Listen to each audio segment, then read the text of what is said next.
Hello. Hey. Welcome, welcome. So nice to have you all here. Excited to answer questions in the next hour.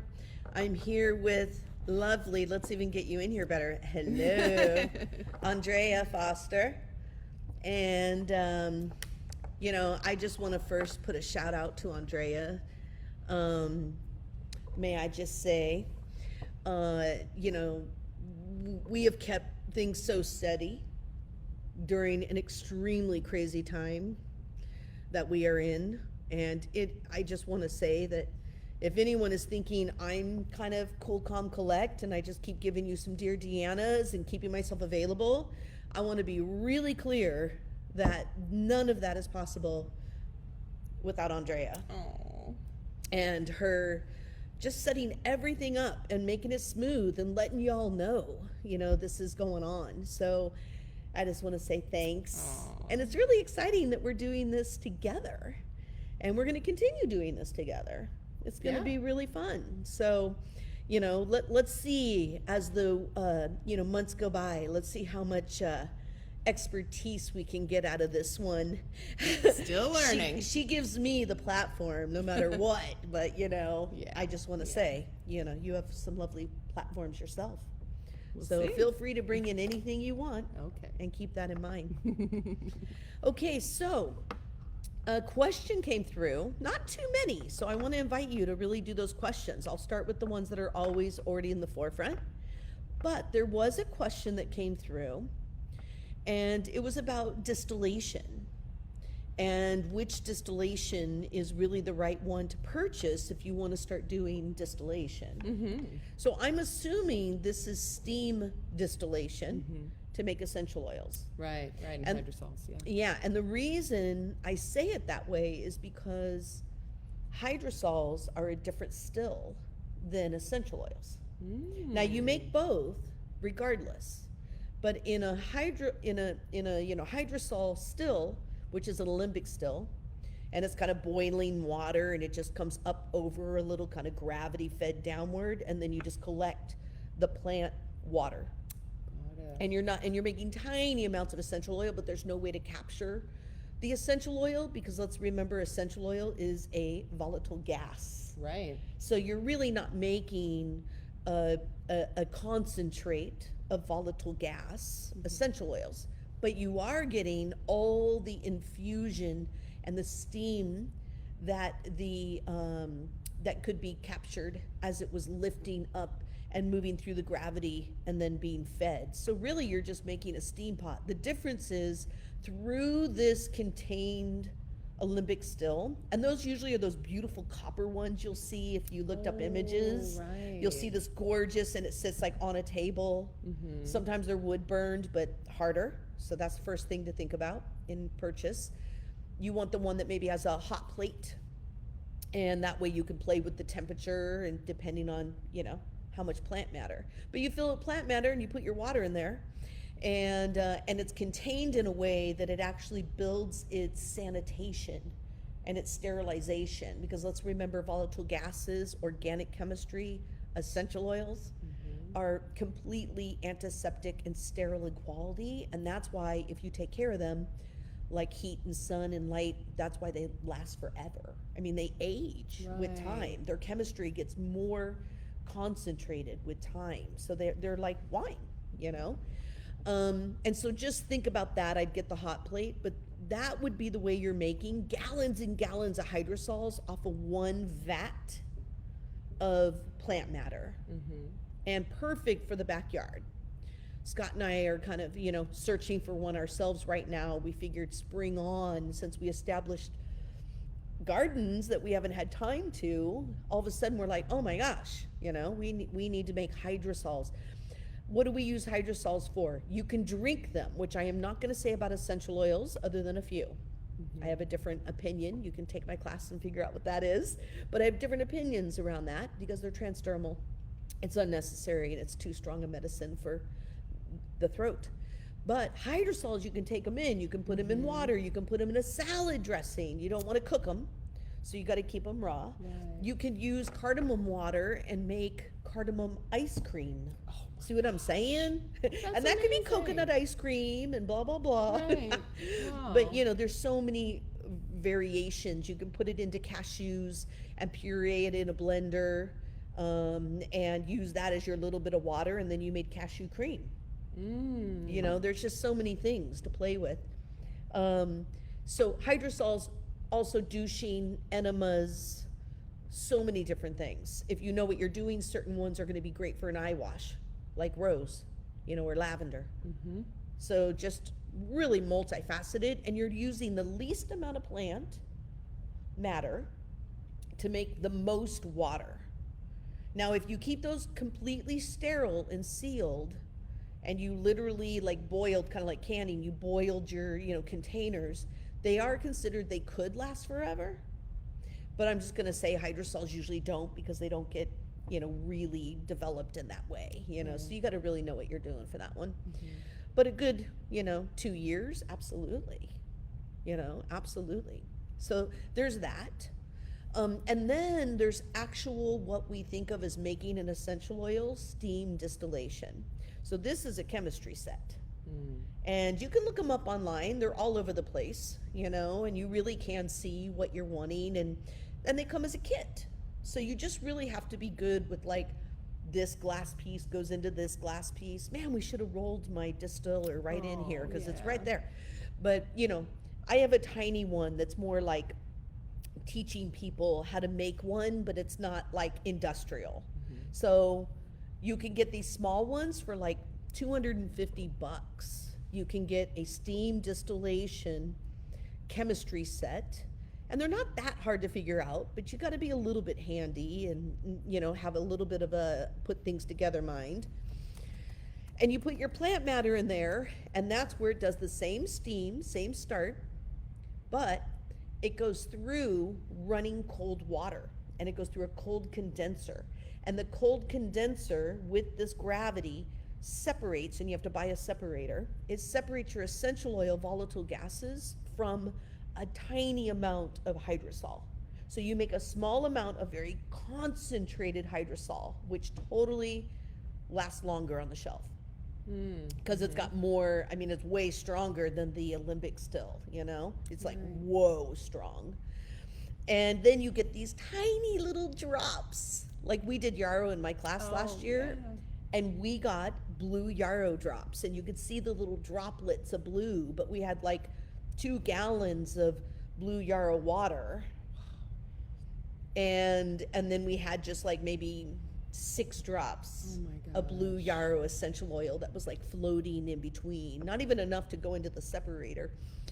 But you're making a very essential oil rich concentrated hydrosol. So even for $250, you really are making more stable medicine that you could dilute back, instead of having gallons and gallons and gallons of hydrosol that are going to go bad eventually if you don't use that water. Right.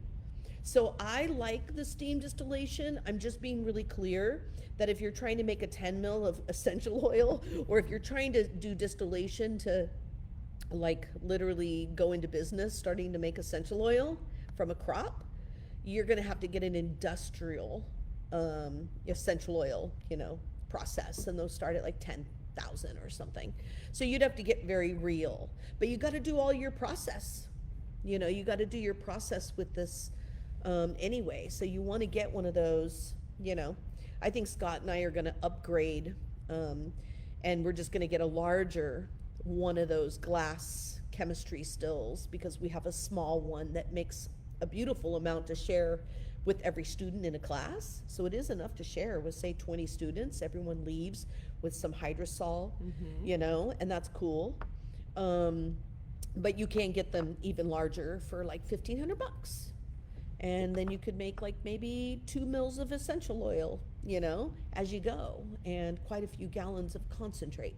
Wow. So that's where I would say is a good starting point if you're getting serious.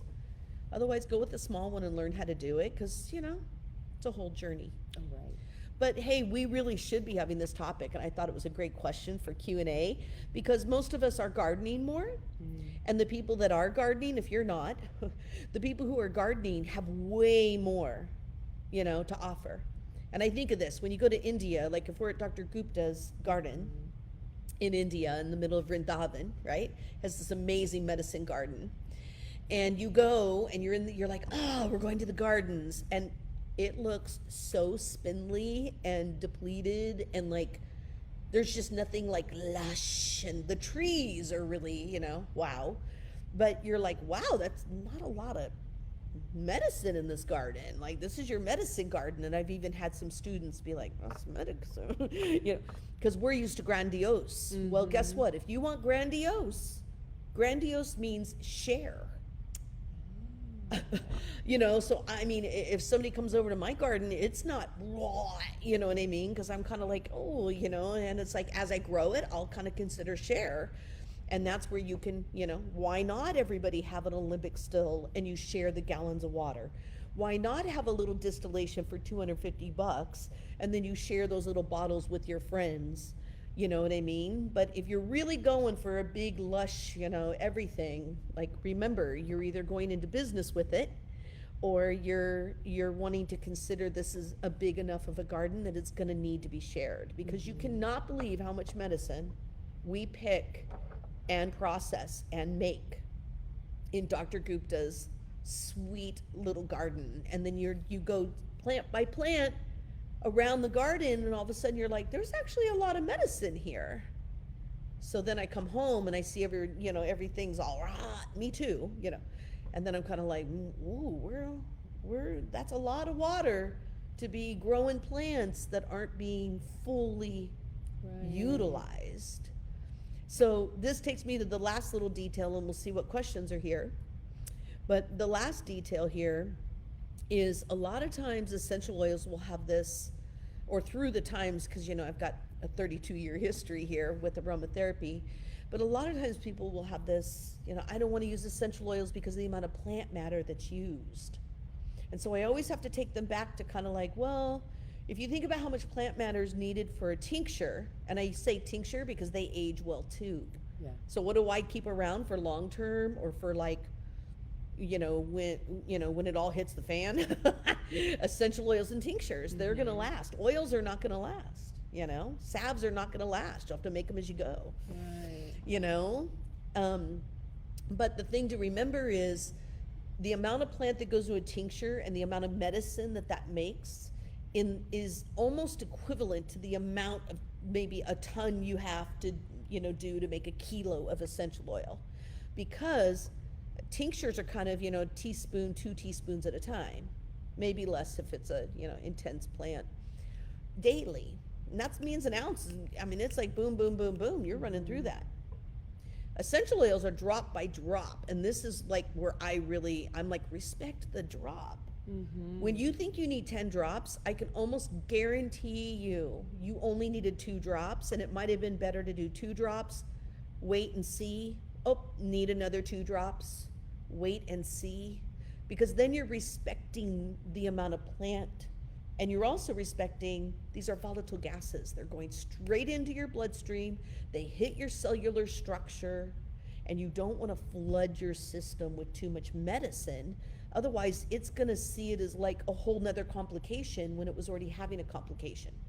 So the more complicated your body is, the more you want to, okay, I'm going to go every 30 minutes with this, and you don't want to inundate your system because your system's already inundated. And that's where I just love those oils. I'm like, what I can get done with 1 drop, and it makes me feel like I'm using respect. Right.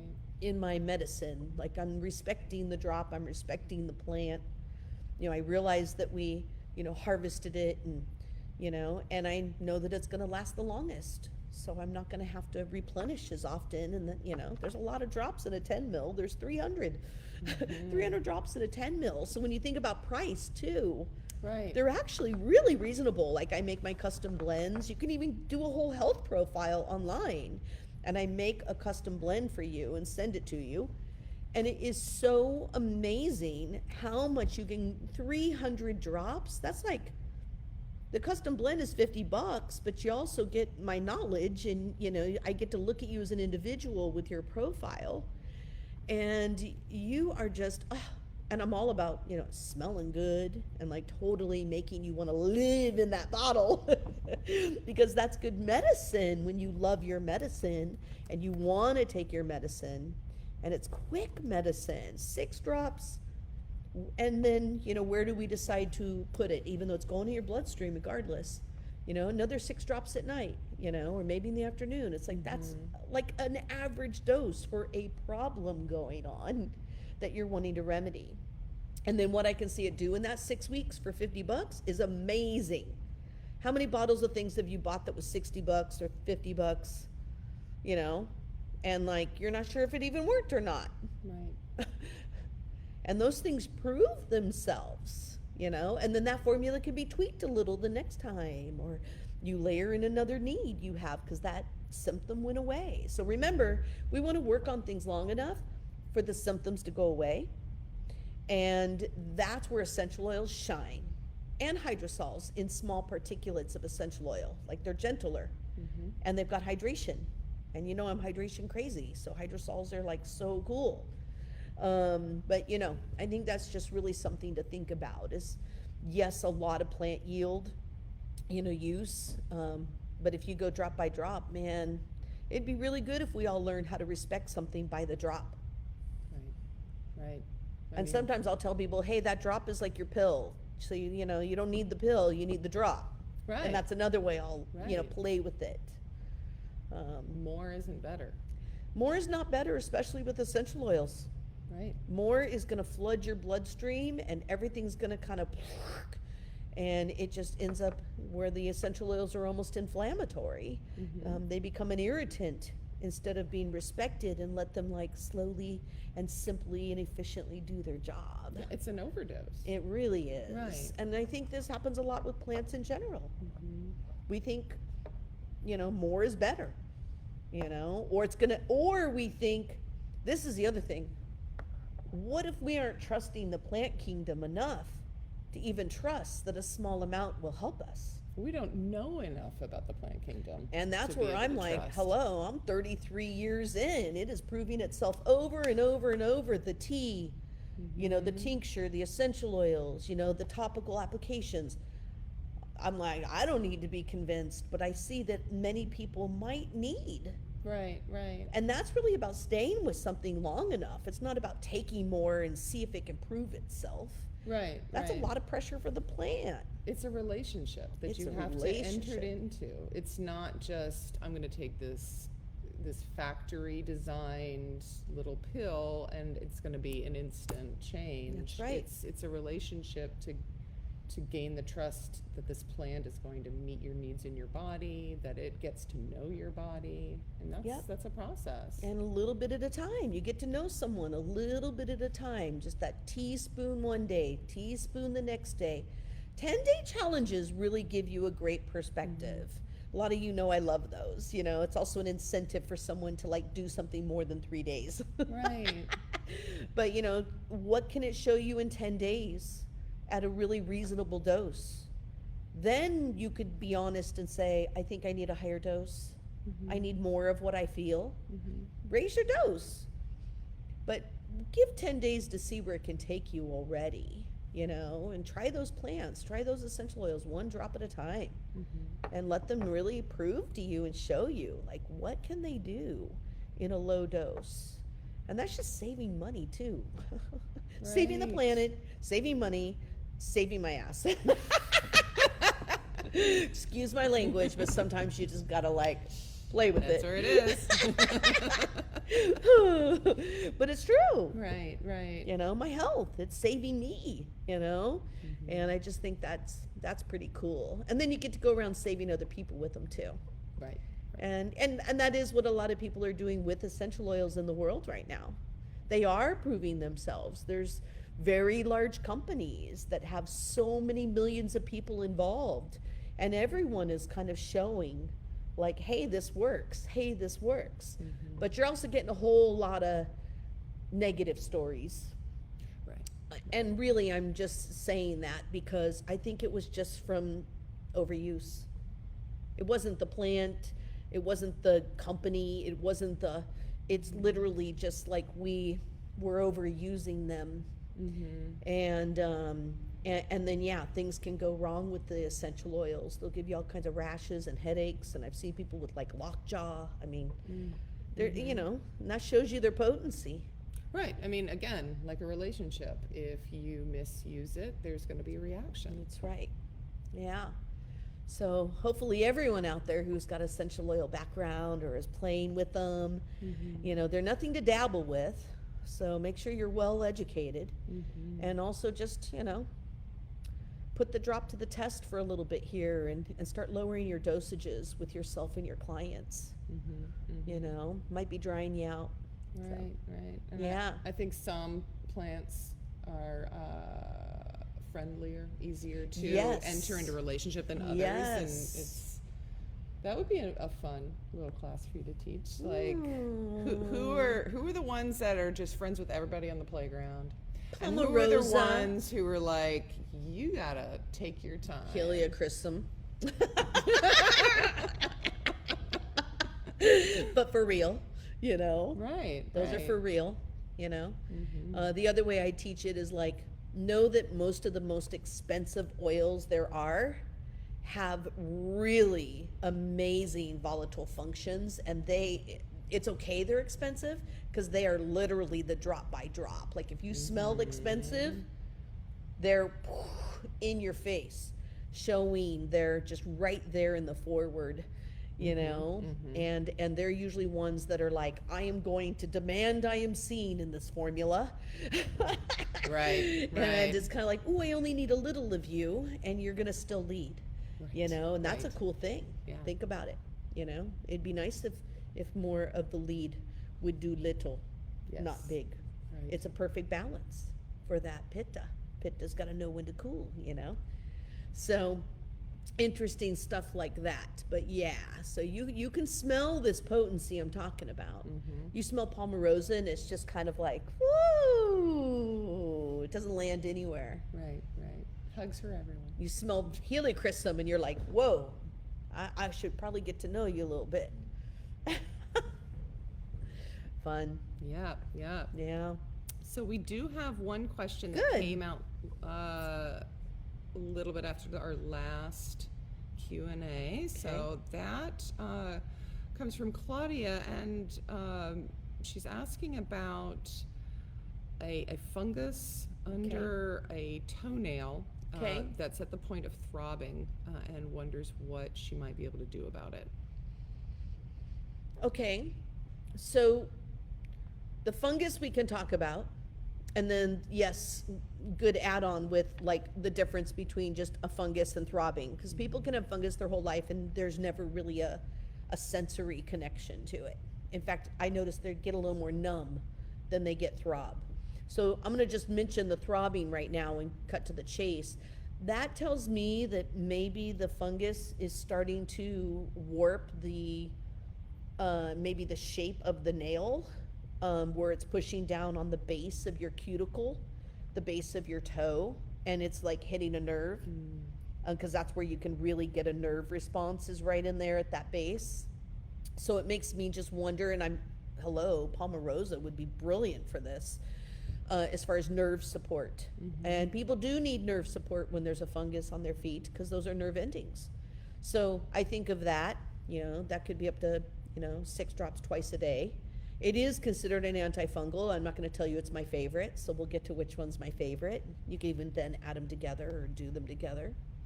But the throbbing tells me there's either a change in your nail and it's hitting a nerve, or it is also maybe telling me that there could be a low-grade infection. So there could be a secondary infection that is happening under the nail that you can't see. And that would be maybe my bigger concern for you, just in the way that, having an infection you can't see, you may not know how to remedy it. How would you know? Well, the throbbing's going to go away and all of those things. If there was an infection under there, there's another antifungal that is really good for bacterial infections, for skin. This is one that I'm not gonna say lightly, which means I want y'all to, it's a toxic oil, because I have them kind of broken down into which ones are, a little more toxic. If they're toxic, it just means they kick butt on something, but you gotta be careful, and that is thuja. These are all oils we have right on the website. But thuja, Thuja. Some people say thuya, so I might be not saying it right, thuja. But either or, it is cedar tip leaves that have thujone chemistry in it. So it gets its name off of its valued chemistry. And it is incredibly good. You can put it like right on the nail. You can put it right in a wound that you think is festering, and it's just brilliant, brilliant, brilliant. Don't ever use this in pregnancy, children, animals, like hands off, especially with essential oil. You can get this in tea. But it's 1 drop a day. And let me just tell you, even a drop, talk about respecting the drop. You put 1 drop in your hand, it is amazing how far that can go. So you could put it on multiple toes, or you could just drop it right on that toe and just boom. And you wouldn't do that more for probably than a week. So it's not a long-term plant. So if the throbbing keeps going after a week, you've got to get off that thuja. So, but that's still a great first aid plant to know about, even though I'm, giving very strict parameters for your safety. But I think we need to talk about things that need boundaries and safety. I mean, isn't that the same thing as social distancing and the boundaries we're having to learn together? Right. Even if it's a pandemic, like we're having to learn boundaries together, and that's kind of new. So how do you have those boundaries and still keep, valuable plant medicine around? So thuja needs your boundaries, but wow. So infection thuja, palmarosa for nerves. You saw how different those, I went from 1 drop a day, palmarosa, 12 drops a day. Right. Very, very different. And you could use those together, but only the thuja for a week. So those are some of the things I think of. Now, those are both antifungal, so I was very specific about the plants I chose.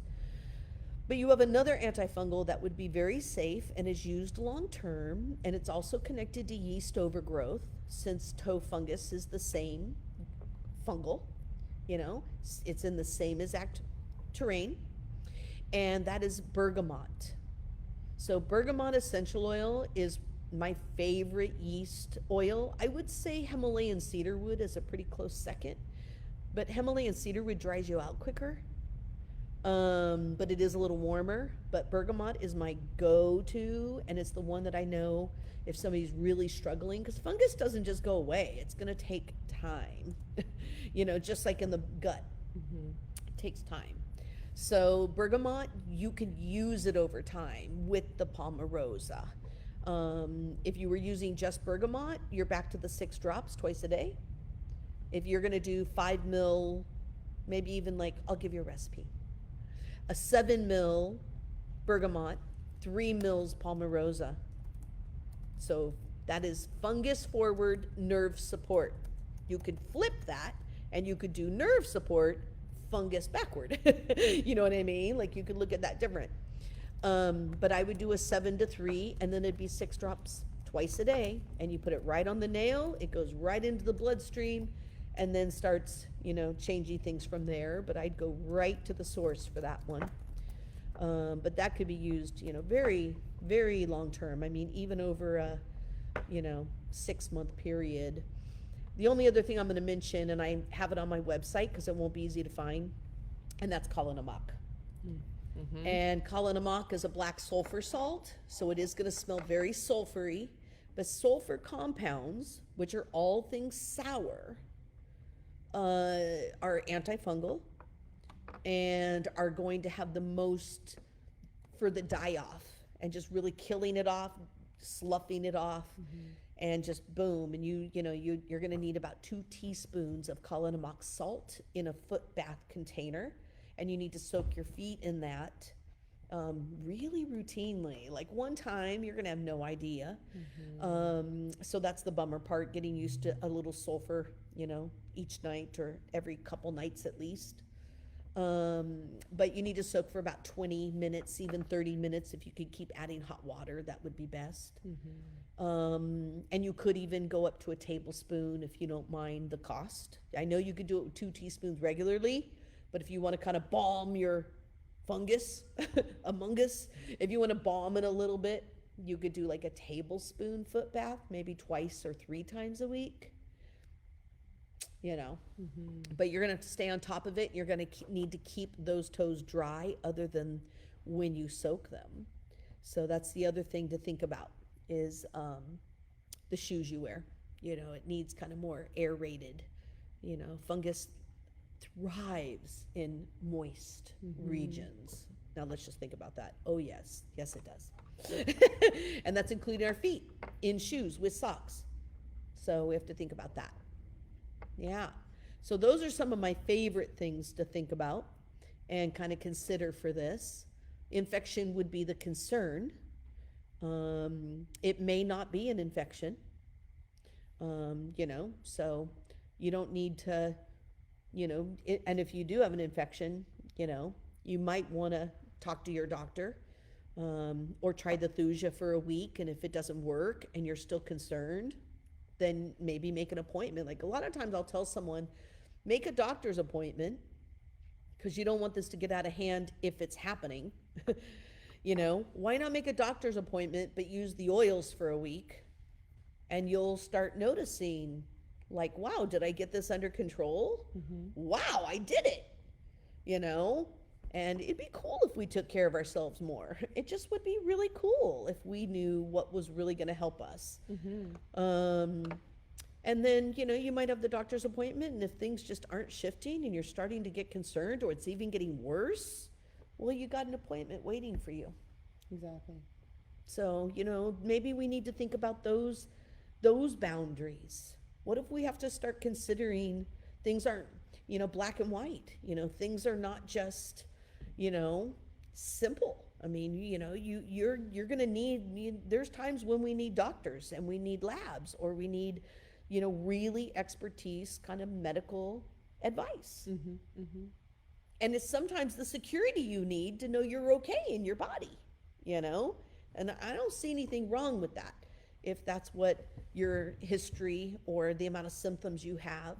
If you have more than 8 symptoms, or you can count up 12 symptoms in your body, you probably need some labs. You probably need someone tracking you, or at least an alternative practitioner or a naturopath that's really, doing Ayurveda. But you know what I mean? It's like you really maybe need a little support to say, are those symptoms going away?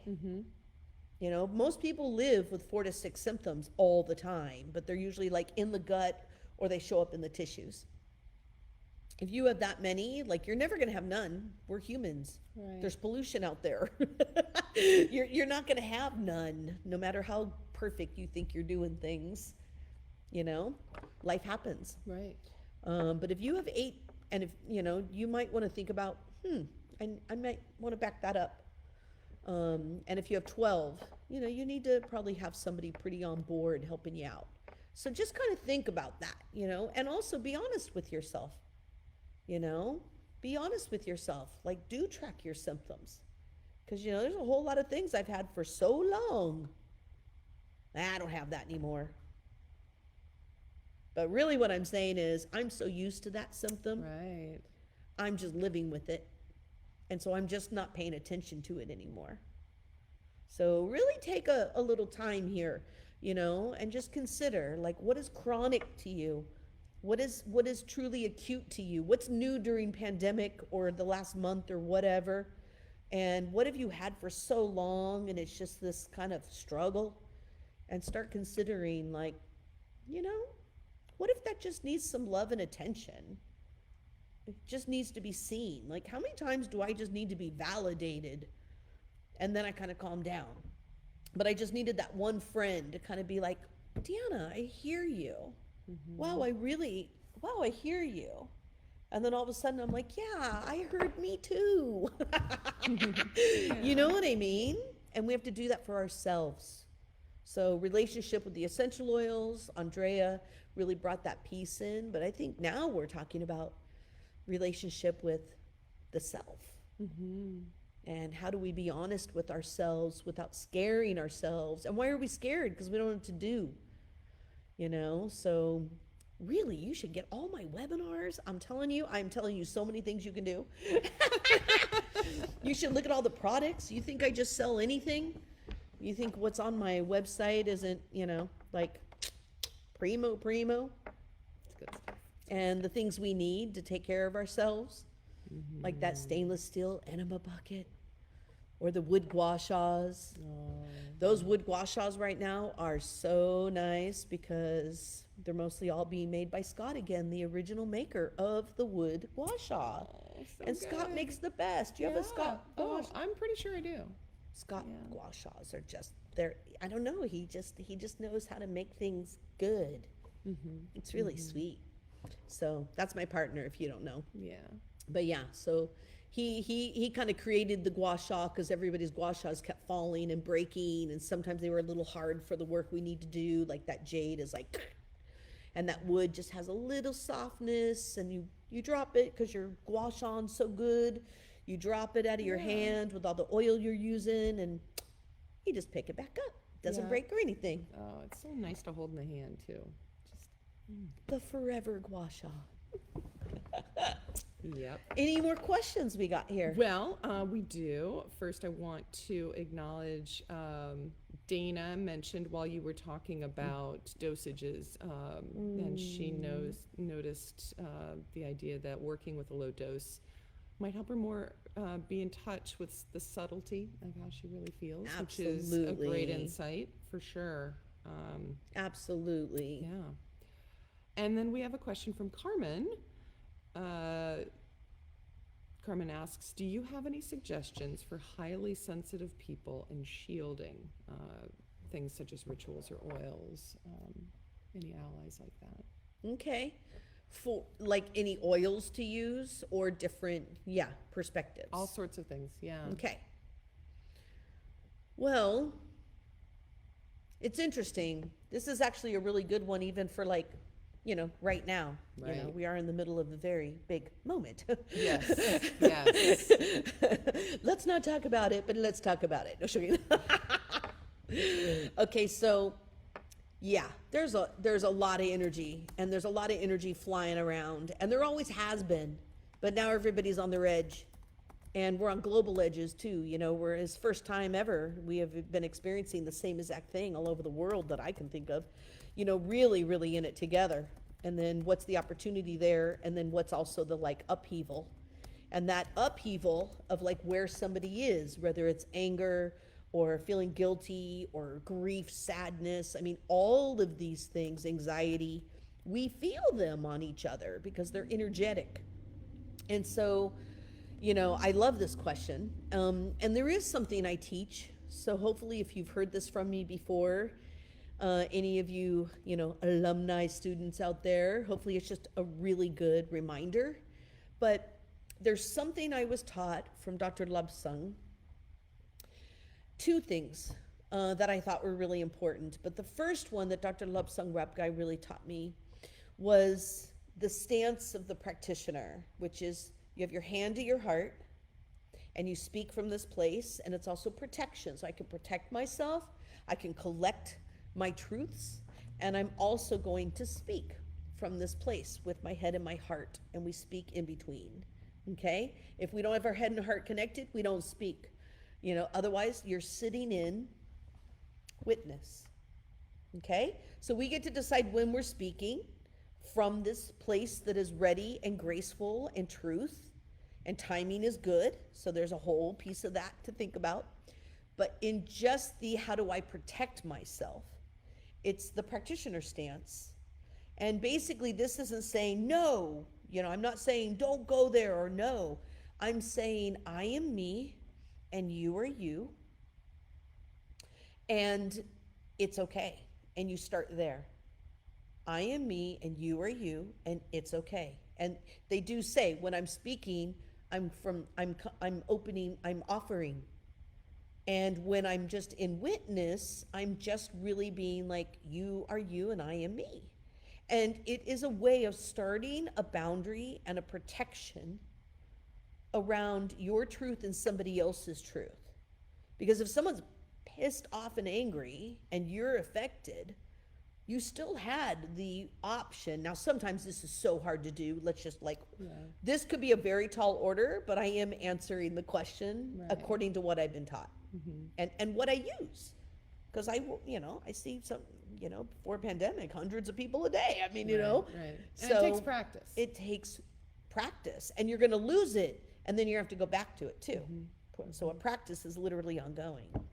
But I have to stay in the witness. So in meditation, this is called staying objective to the object in front of you.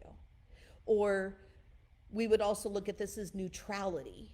So like if somebody is suffering, maybe it's not even anger, which is a hard one to maneuver. What if somebody's suffering? Well, I still need to remember I have my own suffering and they have their suffering. And I have to decide if I have the tools or the capacity to support, or is it really not mine and I have my own suffering and they have their own suffering, and that's okay. So you do have to let people, you're not just letting them suffer. That's the guilt us. The ego. The ego us really, gets on the edge socially, kind of what we've been taught or what we think we're supposed to hold if we're a service person or not, and really it's just a matter of staying in neutrality and letting everyone have their experience and you have your experience. And it's the line of the practitioner. So like, I feel like I can deal with some serious high risk issues. I have done hundreds of passings of lives, and I've actually done hundreds, but probably half as much of births. But it's a lot of suffering and a lot of beauty too. There's a mix, and you have to be willing to sit in the beauty and in the health of a situation so that you bring in positive while you let everyone have their own experience, while you hold your line on your experience. So it really is a practice. I'm trying to wrap it up in a small amount of time. I take a whole day to teach this. It's called Samkhya philosophy, and it's the wheel of duality, the wheel of creation using duality, masculine, right side masculine to feminine to head to heart. Some of I make this joke, right? I'm like, head, heart, masculine, feminine, I'm like, where did we really get this cross? The cross came from the seasons. Yeah, that's true. It came from the 4 seasons. It came from the elements. And then people took it into all kinds of different regions and different, philosophies. And let's remember that philosophies are what made up religions. So, you know what I mean? So if you like philosophy, well, you got to also kind of balance out that concept that it comes from that place. But this is the 4 seasons, and really those 4 seasons in the body start with head and heart and masculine, feminine, and everything working together. There's a complete unit, and knowing when it is not feeling congruent is when you go neutral.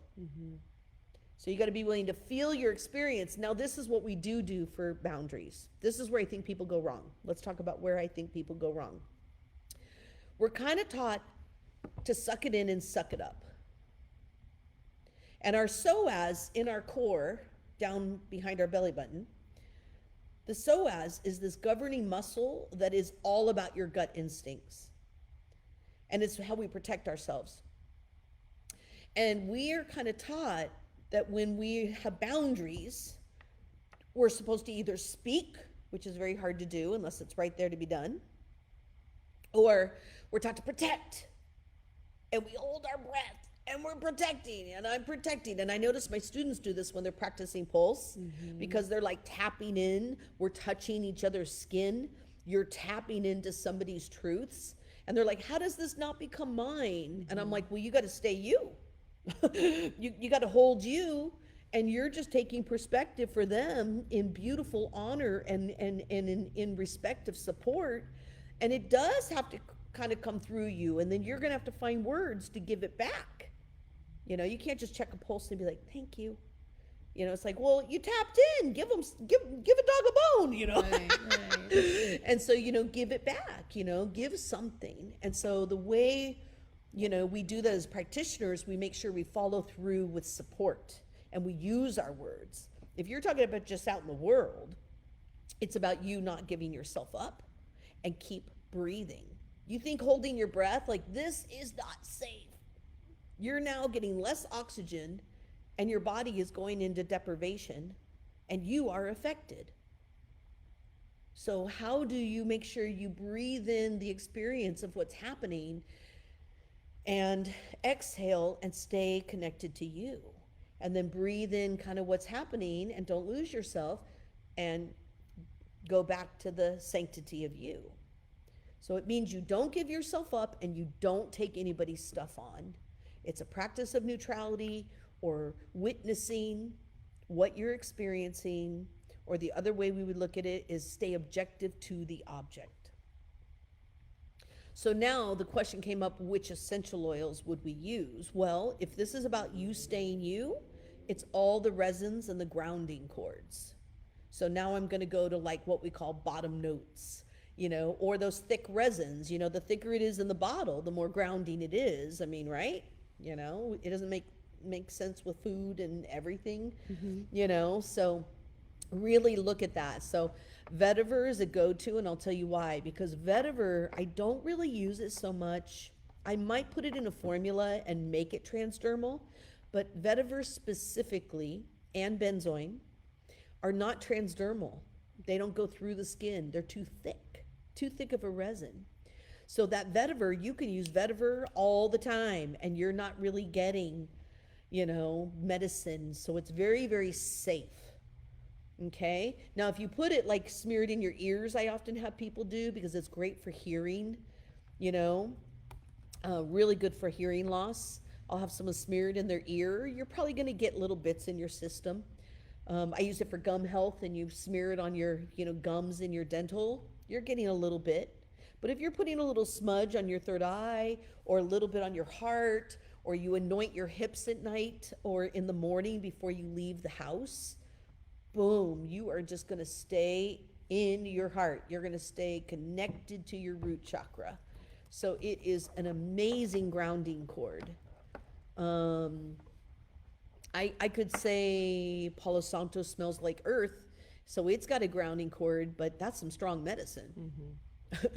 You know, I could talk same as patchouli. People use patchouli, and you know, pure essential oil patchouli smells really different and is pretty powerful. But man, that is a serious dewormer.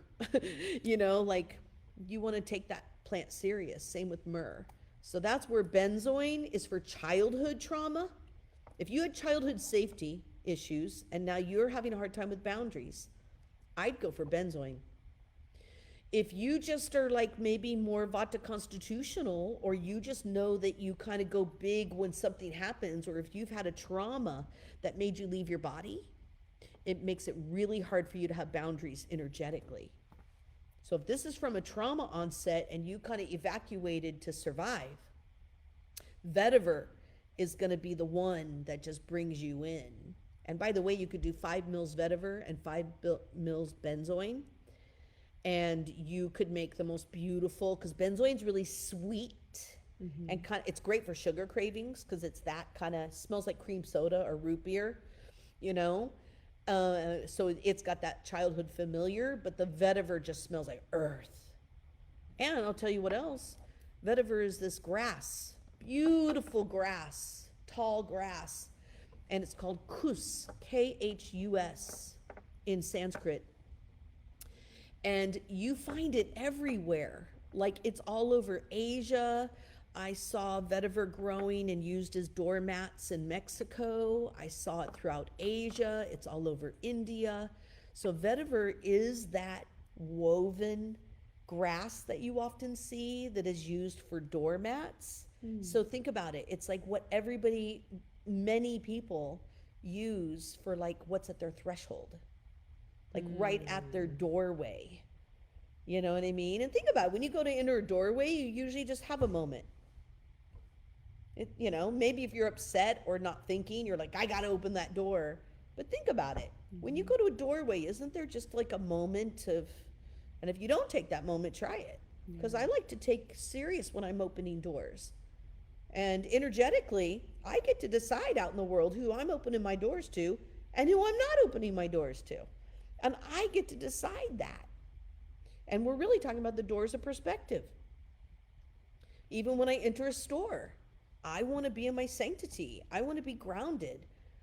I can read all kinds of stuff, and I can see people's skin and, just mannerisms and everything Ayurveda's taught me, and it's like blaring in my face. You know what I mean? If you go into a Costco or, even where I feel maybe safer, like, community market, or Andy's produce, you know what I mean? Right. But I still need to take a moment. I need to ground myself. I need to stay in me.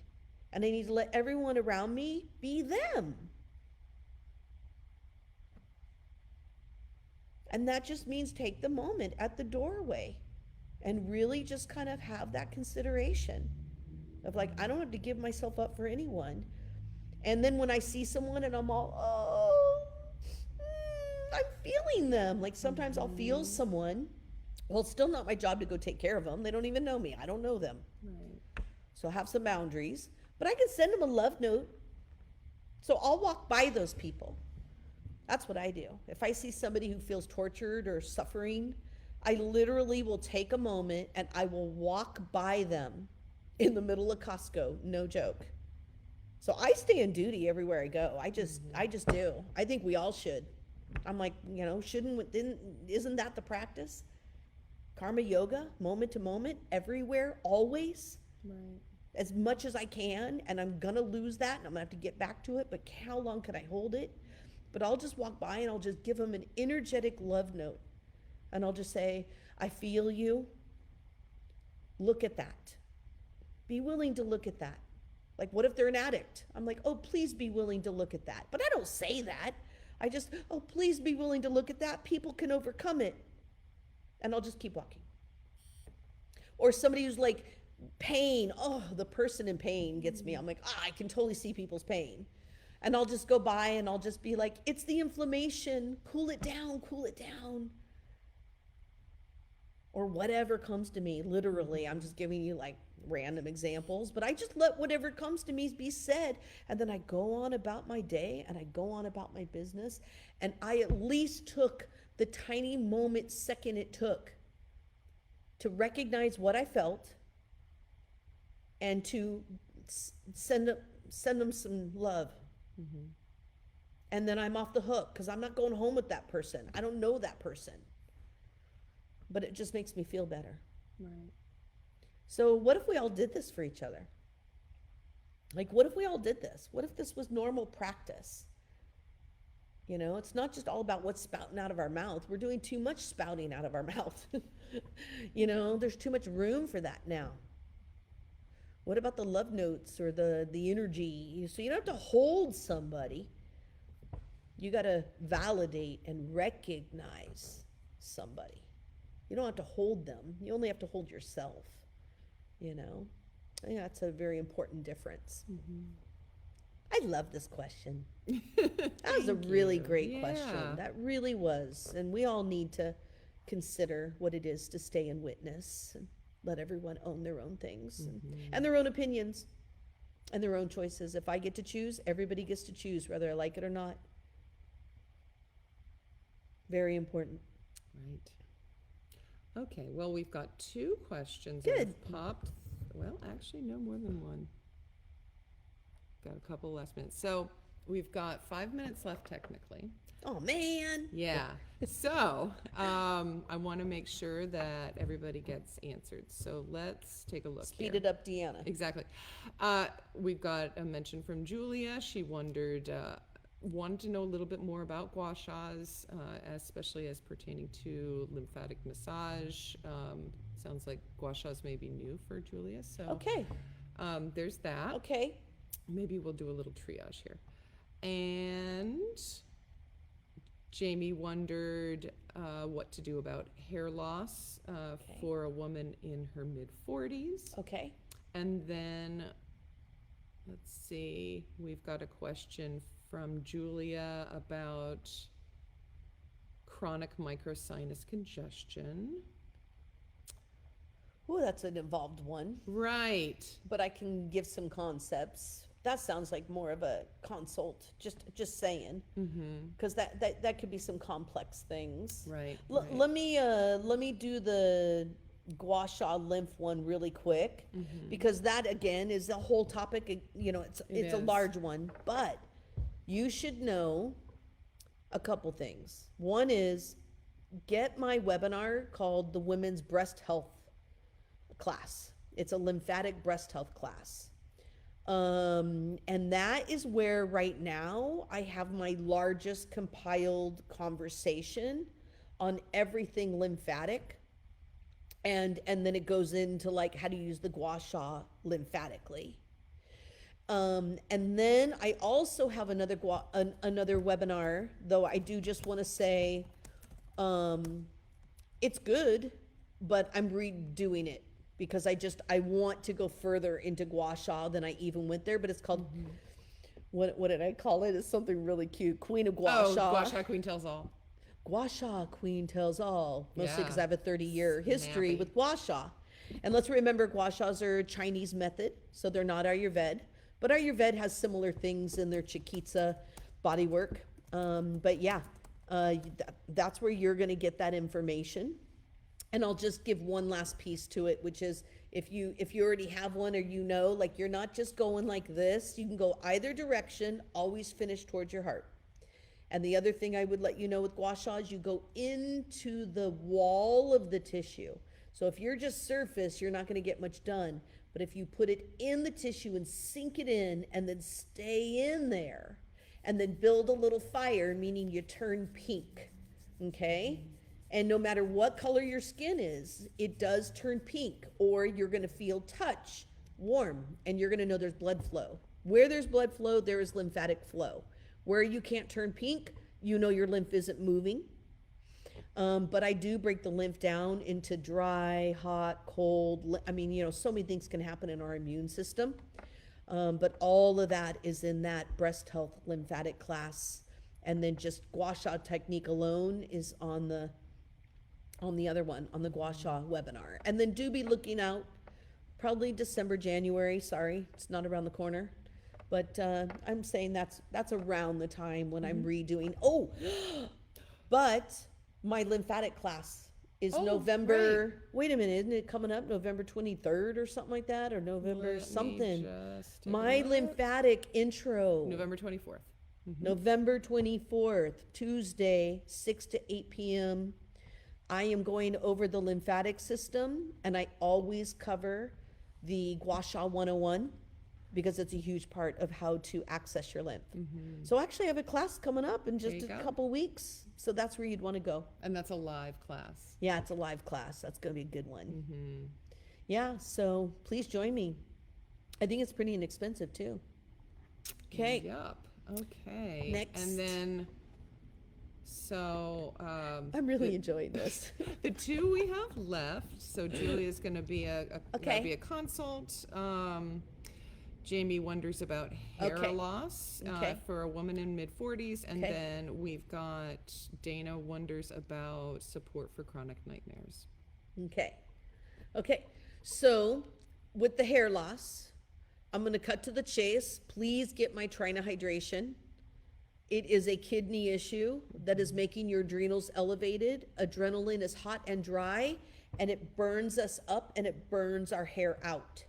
So same thing, like someone might go gray soon, but many people, if you're under high stress and you get too dehydrated, you basically, I'm going to give it to you easy, your glass of water is emptying out and you don't have enough fluid at the top of your head, and the adrenals flare and fire rises, and it literally makes your hair fall out. And it's common in the 40s because we get drier the older we are. So you might be drying out sooner than you want to be honest, because we don't want to dry out because it also causes all kinds of other vain things, like my wrinkles. Lines. They're called lines. Lines. But we dry out. Right. So you're getting too dry, and your kidney oceans are not assimilating and absorbing water, and your adrenals are elevated. So you could do all kinds of plants for adrenals. I'll give you the world of adaptogens to consider. You could drink water, but my Trying to Hydration ebook is like $5.99, and that would give you like the 3 pillars of hydration. And that is clearly what's happening, but that's also a good place for Gua Sha and oil. So don't be afraid to Gua Sha your head. You may have a little more hair fall out because it already was going to, Right. but circulation is what strengthens the hair follicle. And most people start avoiding their scalp, and they really need to be massaging it and getting blood flow. Yeah. Another one for Palmarosa. Maybe that's our plant of the day. Yeah.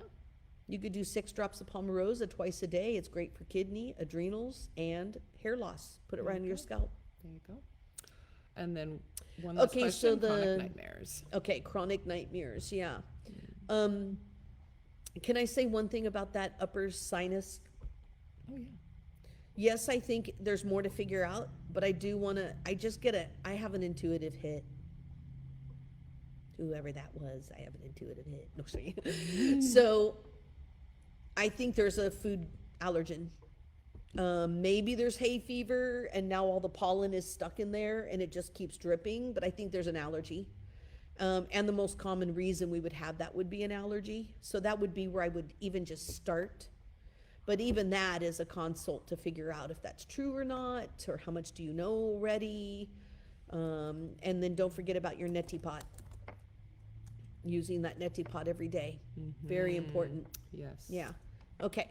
And then we have these nightmares. Now,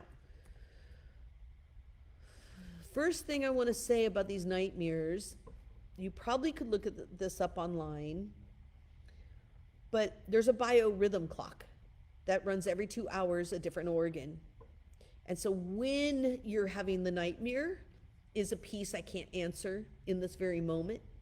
But I can tell you, like, the most common time is 3 and 4 in the morning, and right around there is like liver, gallbladder, like it's, a very active, fiery time, and nightmares are considered pitta, fire. Okay?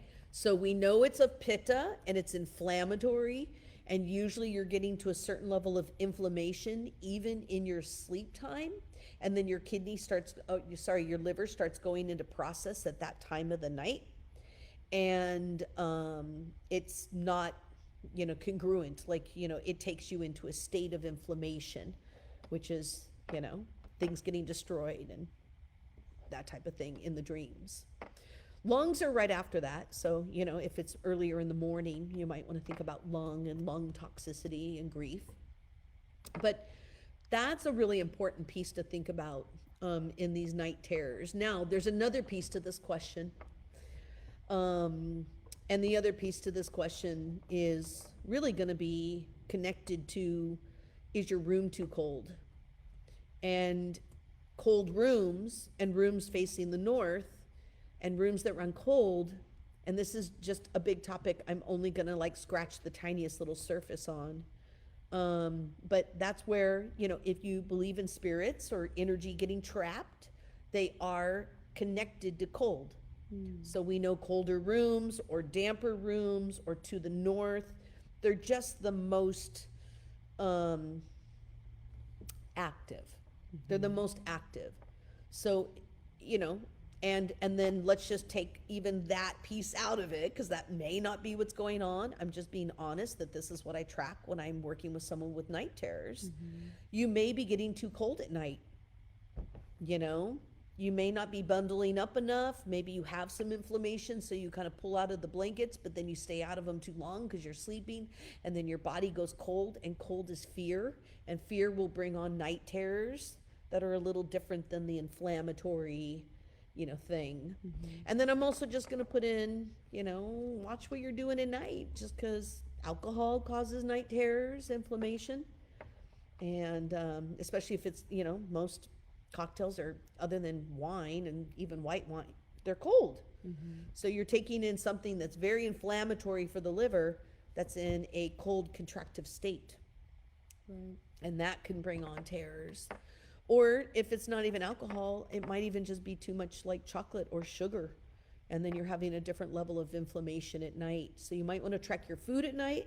You might want to track the temperature of your room, the energy of your room,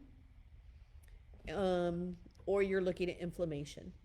So those are some of your options to track from here. And it might lead you to the answer on what those are about for you. Yeah. Okay. All right. That was really fun. That was. Thank you all so much for joining us today and for such wonderful questions. I'm enjoying the questions that are somewhat involved. And even if we're here just to scratch the surface of those, really helps me to know what do people want so that we develop our webinars and our courses according to like what are people really wanting from me. So, you know, if you have ideas or suggestions, I can't make any promises. I can, you know, do it, but it does help Andrea to know like what are people interested in. And we are doing that off of our last Q&A. So you will see very soon we are adding the tongue assessment We're working on it. onto the consults that Yeah. I provide. So you'll have my remote consults.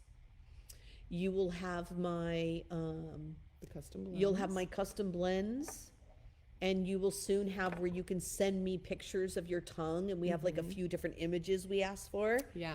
And I will tell you what I see and what's going on there. So yeah, and I'll make all of these as affordable as I possibly can because that's what we need at this time. Yeah. So thank you all, and I look forward to seeing you again in 2 weeks. Yeah. And I also just want to put this out there. I'm sometimes really struck by how vulnerable folks are through this, and I just want to honor that. Thank you for showing up and, you know, hanging out with us, and thank you for sharing your concerns of your heart, and taking that chance. So yeah, it's profound. It really is. Thank Yeah. you.